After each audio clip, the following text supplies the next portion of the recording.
Hello everyone, welcome back to our channel. This is Amit sir. I hope you all are doing absolutely fine. So today we are having a topic algebraic expression of class 7, that is chapter 12 NCERT book.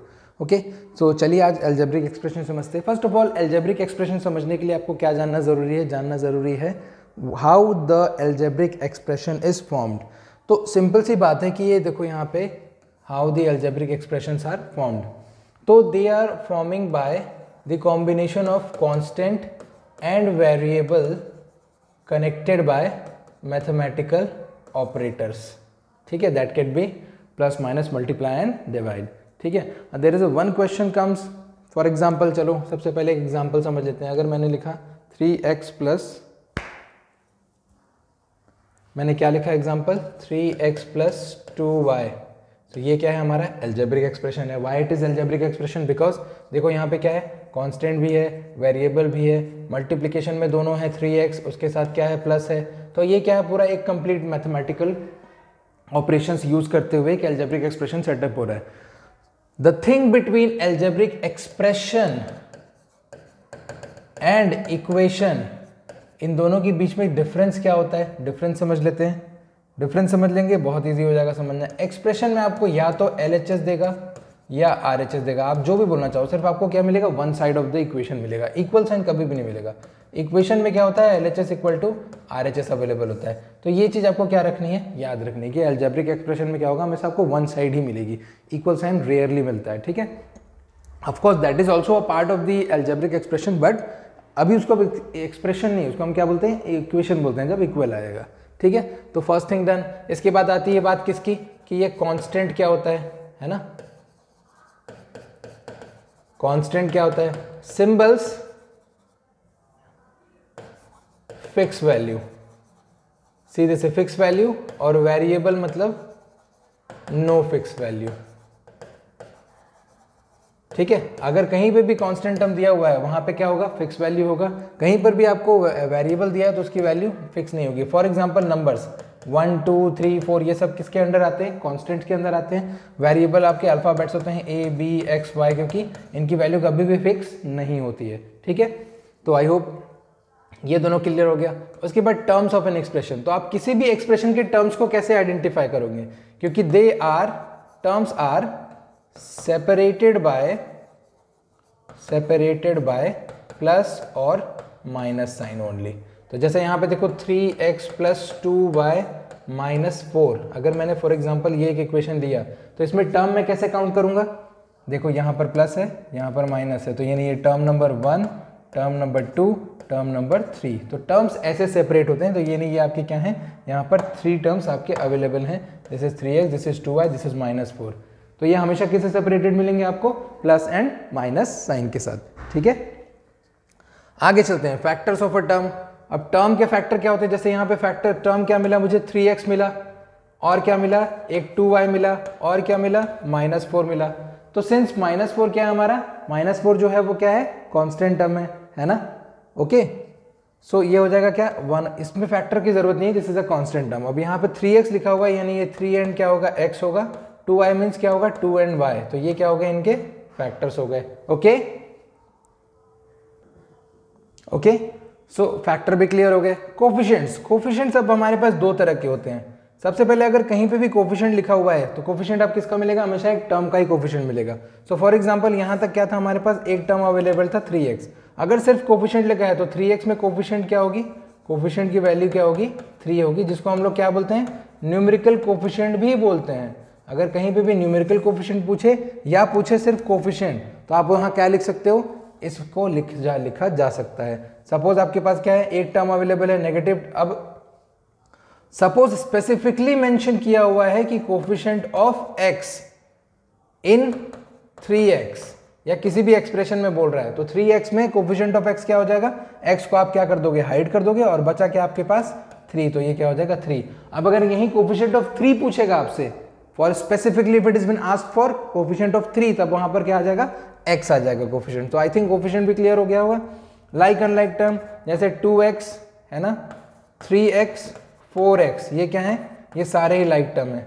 For the matter -5x this will also be, science इसका कोई लेना देना नहीं, तो इसका होता है हमेशा कोफिशिएंट, यानी वेरिएबल वैल्यू जो है वो क्या होनी चाहिए, डिग्री वाइज सेम होनी चाहिए। अगर लिखा हुआ है 3xy एंड लिखा है 4yx, तो ये दोनों क्या होंगे, ये लाइक की कैटेगरी में ही आएंगे। अब अगर हम अनलाइक की बात करें तो अनलाइक क्या होगा, अगर लिखा हुआ है 3xy एंड लिखा है -4, माइनस रहने देते हैं, 4y² लिखा हुआ है, तो ये दोनों ही क्या होंगे, अनलाइक होंगे, क्योंकि इनमें क्या है, देखो जो पीछे के टर्म में यानी xy जो वेरिएबल अवेलेबल है वो क्या है, डिफरेंट है। तो it's not about constant, it's always about variable. Variable आपका डिग्री वाइज क्या होना चाहिए, सेम होना चाहिए। अब एक वर्ड में बार बार यूज कर रहा हूँ डिग्री, कि ये डिग्री क्या है, तो हम डिग्री भी समझ लेते हैं कि डिग्री क्या होता है। डिग्री का डेफिनेशन सिंपल सा होता है, maximum positive power of variable.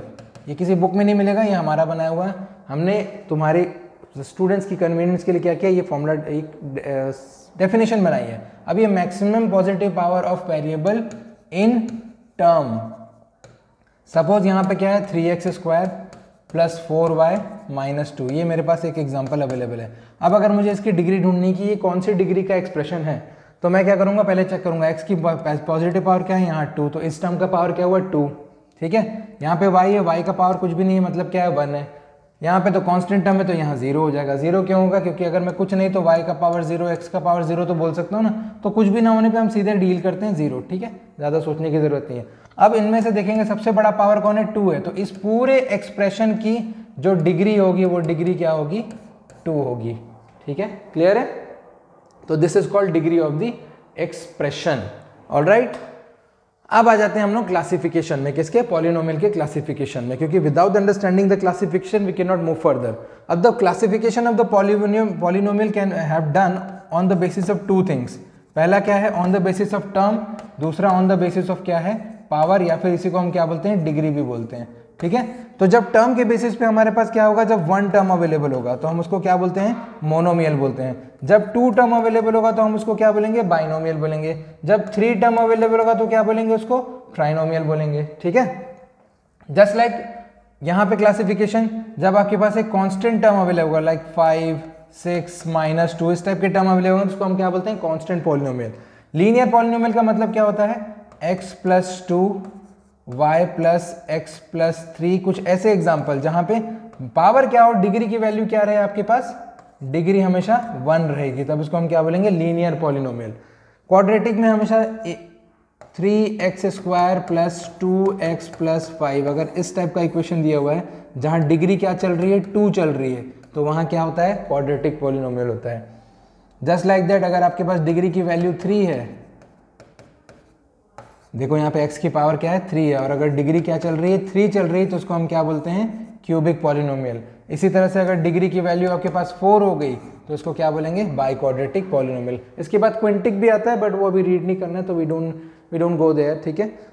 तो this was the complete introduction for the polynomial, okay. अब हम लोग चलते हैं एक्सरसाइज वर्क पे। तो एक्सरसाइज वर्क पे फर्स्ट वर्क क्या है आपका, जो ऑलरेडी आप लोग कहाँ कर चुके हो, ये वर्क जो है आप लोगों ने चैप्टर नंबर 4 में क्लास 7 में ही किया है, सिंपल इक्वेशंस में, ठीक है। बोल रहे हैं कि हमको क्या करना है, एक्सप्रेशन बनाना है, subtraction of z from y, ये क्या हो जाएगा, y - x, सिंपल, फ्रॉम का कॉन्सेप्ट है। सेकंड बोला है 1/2 of the sum of number x and y, यानी किसका, 1/2 of the numbers the sum x + y, यानी ये क्या हो जाएगा, 1/2 मल्टीप्लाइड बाय x + y, यानी इसकी वैल्यू क्या निकल के आ जाएगी, x + y/2। इसको या हाफ इंटू x + y भी लिखोगे तो भी क्या रहेगा, हमेशा ये करेक्ट रहेगा, ओके। थर्ड में क्या है, the number z multiplied by itself, z multiplied by itself, तो ये क्या हो जाएगा, z⁻²।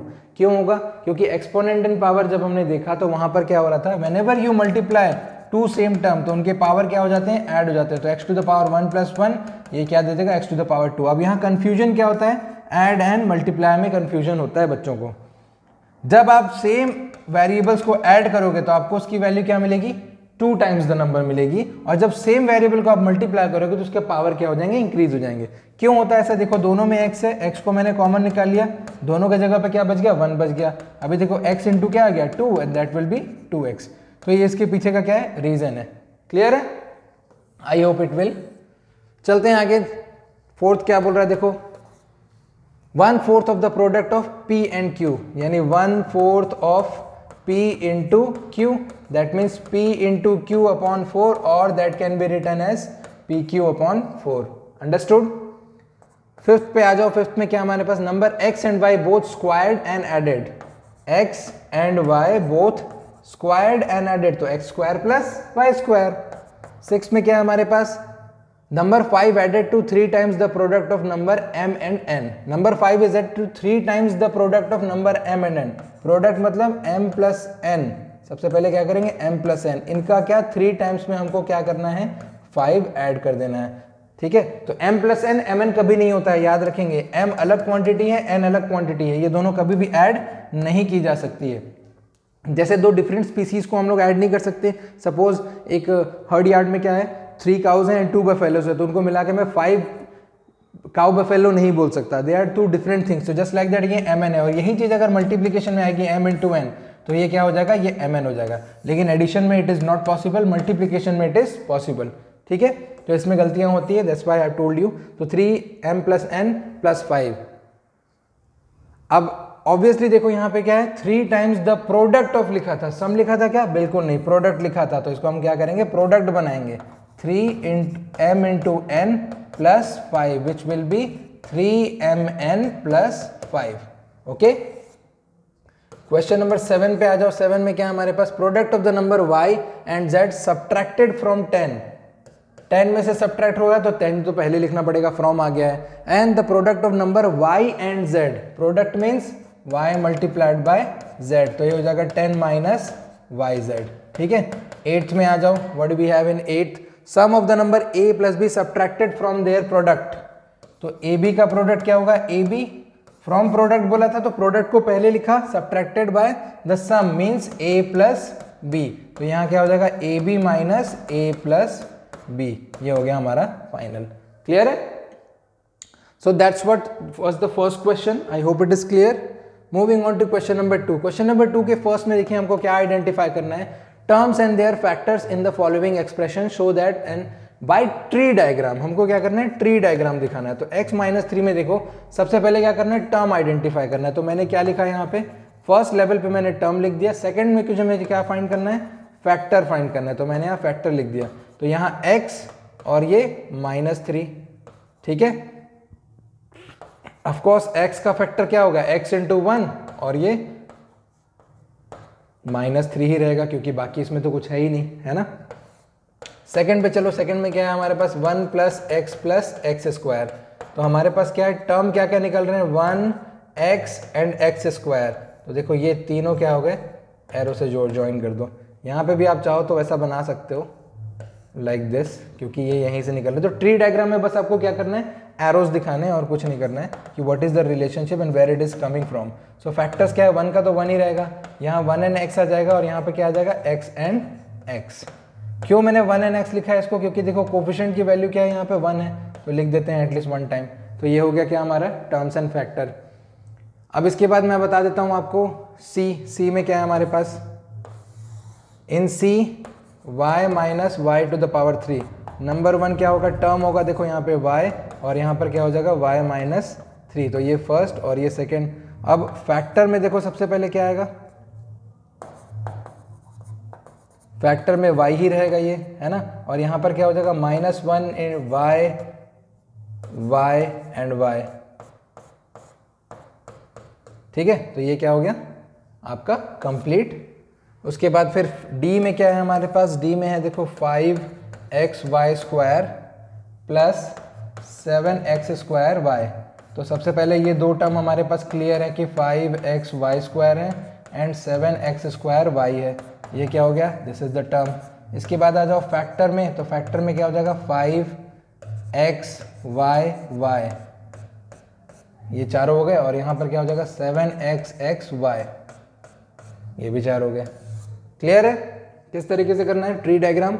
इसके बाद ई पे आ जाओ, ई में क्या है -ab plus 2b square minus 3a square, तो 3 टर्म साफ साफ क्लियर है। देखो ab 2b square minus 3a square, कभी भी साइन अगर नेगेटिव है तो नेगेटिव साइन को नहीं छोड़ना है, ठीक है।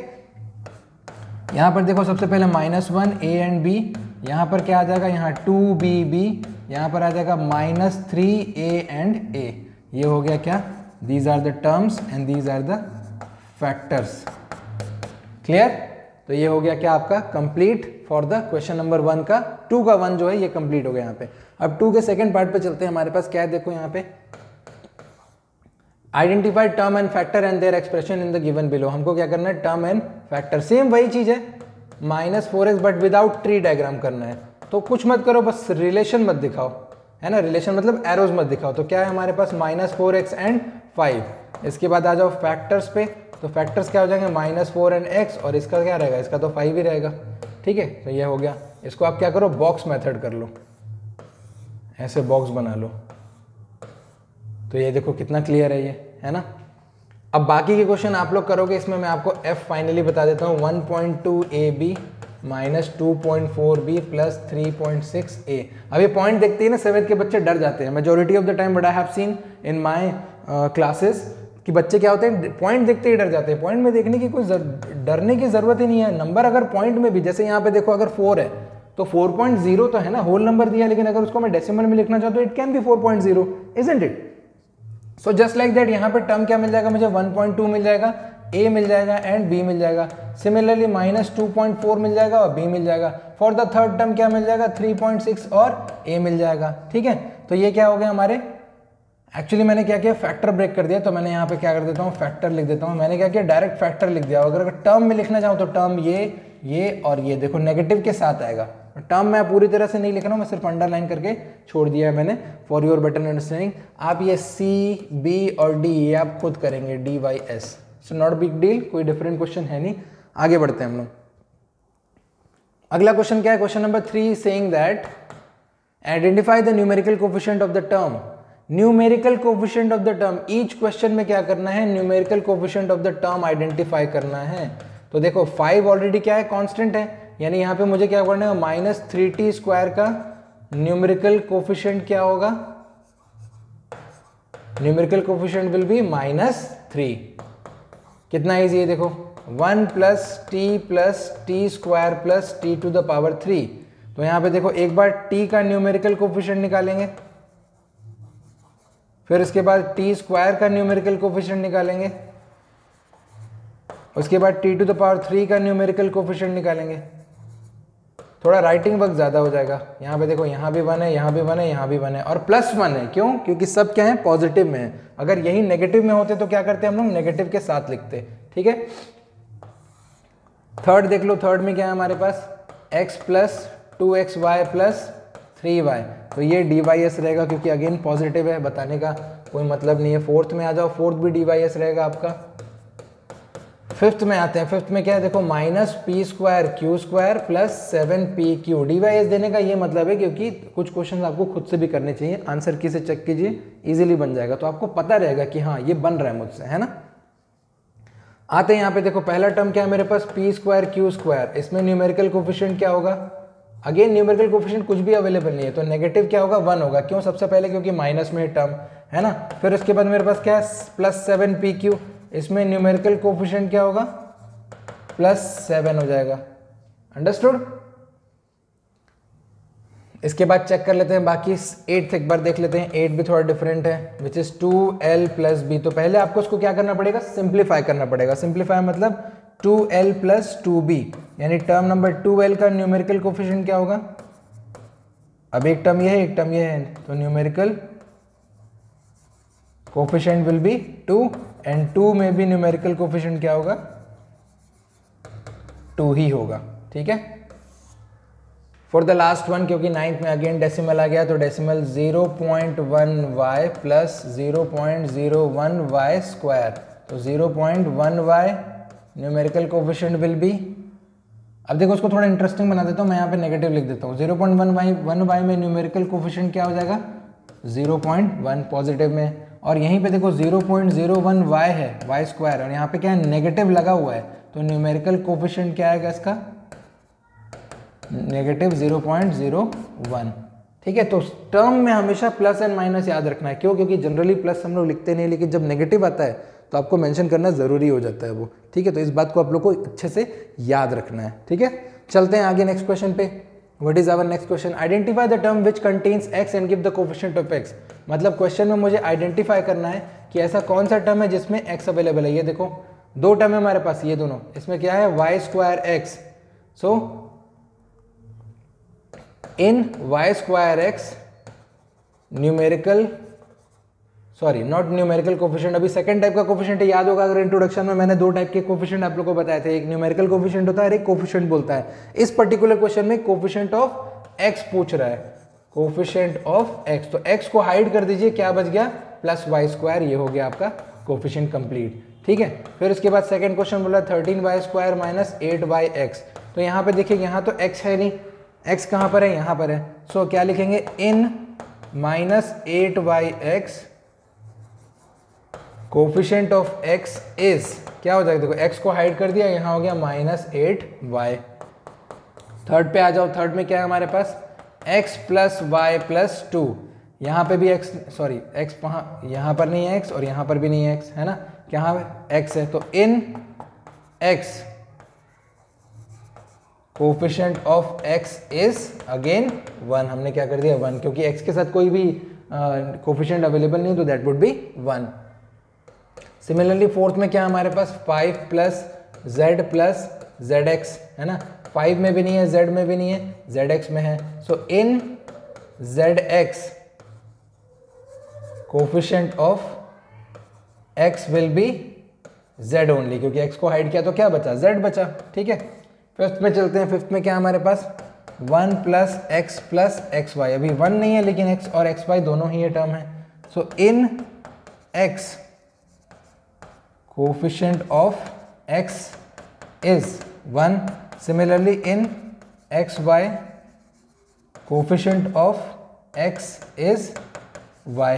ठीक है, जो बाकी बचे क्वेश्चन है वो आप क्या करेंगे, खुद से करेंगे। ठीक है, इतने तक तो इनफ अंडरस्टैंडिंग बन जानी चाहिए कि what could be the coefficient, how I have to find the coefficient of given variable और न्यूमेरिकल। ठीक है, moving on to the next question, question number 5 is saying classify into monomial, binomial, trinomial। so हमने क्या क्या definition पढ़ी थी monomial, binomial, trinomial की। so monomial में हमने देखा था contains one term, similarly binomial क्या था, contains two term। अब जिस भी इक्वेशन में टू टर्म आएगा वहां पे क्या करेंगे, एंड ट्राइनोमियल क्या था, कंटेन्स थ्री टर्म। तो ये क्या है हमारा, तीन चीजें अवेलेबल हो गई है कि मोनोमियल, बाइनोमियल, ट्राइनोमियल किसको बोलते हैं। तो यहाँ पे हम क्लासीफाई करते हैं, देखो 1 2 ये क्या हो जाएगा, this is binomial, 1 term this is monomial, 1 2 3 this is trinomial. ठीक है, 1 टर्म ये कांस्टेंट टर्म है, आप इसको मोनोमियल बोल सकते हो, बिल्कुल बोल सकते हो, लेकिन ये कांस्टेंट टर्म भी है at the same time. This is monomial and this is also known as constant expression भी बोल सकते हो, कांस्टेंट पॉलिनोमियल भी होता है ये। ठीक है, तो ये कांस्टेंट भी हो गया हमारे पास। उसके बाद देखो 1 2 3 ये क्या है हमारे पास, ट्राइनोमियल, 1 2 ये क्या है, बाइनोमियल, 1 2 ये भी क्या है, बाइनोमियल, ये क्या है आपका monomial, this is 1 2 3 trinomial, this is 1 2 binomial, 1 2 binomial, 1 2 3 trinomial. ठीक है, क्लियर है ये। तो with definition the question is clear. Moving on to the next one, question number 6, state whether the given pair of the terms are like और unlike. तो देखो 1 and 100 like और unlike होंगे, दोनों ही कांस्टेंट टर्म है, तो ये क्या हो जाएगा, लाइक होगा। सेकंड क्या बोल रहा है, -7x एंड 5/2x। आपको मैंने हमेशा बोला है ना आप साइन चेक करेंगे ना ही आप नंबर देखेंगे, यानी कोफिशिएंट जो न्यूमेरिकल कोफिशिएंट है वो देखेंगे। आप क्या देखेंगे, वेरिएबल देखेंगे और उसकी डिग्री चेक करेंगे। जैसे यहाँ देखो x टू द पावर 1 है, x टू द पावर 1 है, यानी ये दोनों क्या होंगे, लाइक होंगे। ठीक है, आगे थर्ड में चलते हैं। देखो -29x और -29y। तो 29 से कोई लेना देना नहीं, लेना देना किससे, वेरिएबल से। यहाँ देखो x है और यहाँ पे y है, जो दोनों ही क्या है, इक्वल नहीं है, तो ये दोनों क्या हो जाएंगे, अनलाइक। ठीक है, फोर्थ में आ जाओ। फोर्थ में क्या हमारे पास 14xy एंड 42yx। तो 14 और 42 से लेना देना नहीं है, y की पावर 1 है, यहाँ पे भी y की पावर 1 है, यहाँ x की पावर 1 है, यहाँ भी x की पावर 1 है, मतलब ये दोनों क्या होंगे, लाइक। देखो मल्टीप्लिकेशन में ऑर्डर चलता है आगे पीछे, है ना, तो उस पर नहीं जाना है हमको, किस पे जाना है, पावर पे। फोर्थ पे आ जाओ, फिफ्थ पे 4m square p and 4mp square. m की पावर 2 है, m की पावर 1 है। जैसी एक भी आपको अलग मिला आगे जाना ही मत, लिख दो अनलाइक। ठीक है, moving on to the sixth one, 12xz and 12x square z square. ये तो विजिबल ही है, x टू द पावर 1 है और यहाँ पे क्या है, पावर चेंज्ड है ना, तो ये क्या हो जाएगा, this is unlike. Okay, done question number 6। Moving on to question number 7। 7 में क्या करना है, लाइक अनलाइक आइडेंटिफाई करना है। सो ए में देखो सबसे पहले क्या है, माइनस एक्स वाई स्क्वायर लिखा हुआ है। तो लाइक अनलाइक आइडेंटिफाई करने का मतलब ये कॉमा के फॉर्म में लिखे हुए नंबर्स, इन सारे नंबर्स को मुझे क्या करना है, अरेंज करना है कि which will be like and which will be unlike. तो एक के साथ एक करेंगे। देखो सबसे पहले मैंने क्या किया, एक्स वाई स्क्वायर को अंडरलाइन किया। अब मैं फाइंड करता हूँ कि एक्स वाई स्क्वायर कहाँ है मुझे।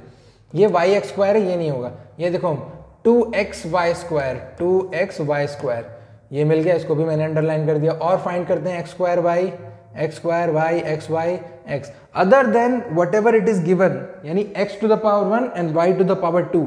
सिर्फ यही चीज सर्च करनी है हमको। ठीक है, तो पहला मिल गया। उसके बाद देखते हैं सेकंड क्या है, -4y एक्स स्क्वायर, तो ये भी हो गया। अब इसको चेक करते हैं, y एक्स स्क्वायर कहां पर है। देखो एक्स स्क्वायर y क्या है, 20x स्क्वायर y। ये क्या है, अगर इसको ऑर्डर चेंज करोगे तो y एक्स स्क्वायर ही मिलेगा। ये भी हो गया हमारा। ठीक है, उसके बाद क्या है हमारे पास, 8x स्क्वायर। मुझे सिर्फ x स्क्वायर सर्च करना है, तो x स्क्वायर यहाँ पर है। ये देखो -11x square and -6x square, ये भी हो गया, अंडरलाइन कर लिया है। अभी देखो नेक्स्ट क्या है, 7y के साथ सिर्फ y सर्च करेंगे। क्या है हमारे पास, एक y अवेलेबल है, ये रहा। ठीक है, ये भी डन हो गया। उसके बाद क्या है, -100x के साथ क्या, सिर्फ x सर्च करेंगे, तो देखो क्या है, 3x है। उसके बाद क्या है, -11xy, एक्चुअली yx लिखा है तो इसको yx ही लिख देते हैं, yx। और इसके साथ क्या है, देखो 3x तो हो गया ना, इसके साथ क्या है, 2xy, तो दोनों सेम है। क्लियर। अब देखो अंडरलाइन सारे कंप्लीट हो गए, काउंट करते हैं, 1 2 3 4 5 6 7 8 9 10 11 12 13 है, 2 4 7 और 6 13, मतलब ये कंप्लीट हो गया और ये आपका क्या है, आंसर। तो ये सारे हमने क्या किए, लाइक टर्म्स को 1 बाय 1 क्या एक एक लाइन में लिख लिया। ठीक है, तो ये मैं लाइन बना दे रहा हूँ so that you can understand कि ये लाइन बाय लाइन लिखा हुआ है। ठीक है, just like that question number B भी सॉल्व करेंगे। 10pq, पहला नंबर क्या है मेरे पास, 10pq, तो मैंने अंडरलाइन कर लिया 10pq को। थोड़ा ऊपर करते हैं, 10pq, pq सर्च करेंगे। देखो pq क्या है, -7pq, ये रहा -7pq। उसके बाद नेक्स्ट आगे देखते हैं, 78qp, ये भी हो गया। ठीक है, तो 3 नंबर मिले, कोई प्रॉब्लम नहीं है, 3 हमने अंडरलाइन किए थे। 7p, इसके बाद नेक्स्ट सिर्फ p सर्च करना है, तो 7p यहाँ पर है। और देखते हैं p कहाँ पर है, 2405p, ये भी मिल गया। उसके बाद और कहाँ पर p है, नहीं है आगे। ठीक है, तो ये सेकंड भी हो गया। थर्ड पे चलते हैं, क्या हमारे पास, 8q। सिर्फ क्या करना है, अंडरलाइन करते जाना। उसके बाद ऑटोमेटिकली किस नंबर को कब कहाँ पहले लिखना है ये सोचने की जरूरत ही नहीं है। पहला नंबर उठाया, अंडरलाइन किया, फिर उसके बाद जो भी नॉन अंडरलाइन है उसको लिया, उसके पेयर सर्च किए, यही करते चलना है हमने को। 8q देखा मैंने, इसके साथ क्या है, -100q भी है। इसी के साथ क्या है, -100q, ये हो गया। आगे चलते हैं, -p स्क्वायर, q स्क्वायर है, -p स्क्वायर, यहाँ आ गया 12, q स्क्वायर p स्क्वायर है, यहाँ भी लिख लेते हैं क्योंकि देखो पावर सेम है दोनों के, q स्क्वायर p स्क्वायर, और लास्ट में कहीं नहीं है कुछ भी। आगे चलें, क्या है, -23, इसका मतलब सिर्फ कांस्टेंट टर्म सर्च करना है। ये क्या है हमारे पास, एक 41 भी है। उसके बाद और कुछ है, नहीं है। चलें आगे, क्या है, -5p square, -5p square and only 701p square, 701p square. और इसके बाद क्या है हमारे पास, सारे अंडरलाइन होंगे, 13p square q, 13p square q and qp square. देखो साथ साथ में लिखे हुए हैं, qp स्क्वायर, q की वैल्यू 1, p की वैल्यू p की पावर 2, और हमारा 700p स्क्वायर तो ऑलरेडी हो गया। काउंट कर लो, 1 2 3 4 5 6 7 8 9 10 11 12 13 14 15, 3 5 7 7 + 2 9 2 11 11 + 4 15, और ये क्या हो गया, ये आपके सारे लाइक अनलाइक टर्म क्या हो गए, अरेंज हो गए। Okay, so I think this is it. यहाँ पे ये एक्सरसाइज क्या हो गई, डन हो गई। I am going to see you in the next video, which will be on exercise 12.2. In the meantime, keep on practicing, work on your logics and whatever introduction part. Polynomial का जो classification है वो बहुत ज़्यादा ज़रूरी है, उसको आपको याद रखना ज़रूरी है. डिग्री क्या होती है, कोफिशिएंट क्या होता है, टर्म क्या होते हैं, फैक्टर्स क्या होते हैं, L of course constant variable. अगर आप चैप्टर 12 में आ चुके हो तो इतना तो आपको आना ही चाहिए. एंड वन मोर थिंग कि इसका जो सिंपल इक्वेशन चैप्टर था वहाँ पे भी क्लासिफिकेशन ऑफ पॉलिनोमियल क्या है मैंने बता ही रखा है. ठीक है. So I am going to see you in the next video. In the mean time, like, share, subscribe our video and don't forget to subscribe our channel, hit the bell icon to get the notification of our all latest videos. I am going to see you in the next video. Till then, be happy, do well and हंसते रहिए, मुस्कुराते रहिए और पढ़ते रहिए. Thank you very much.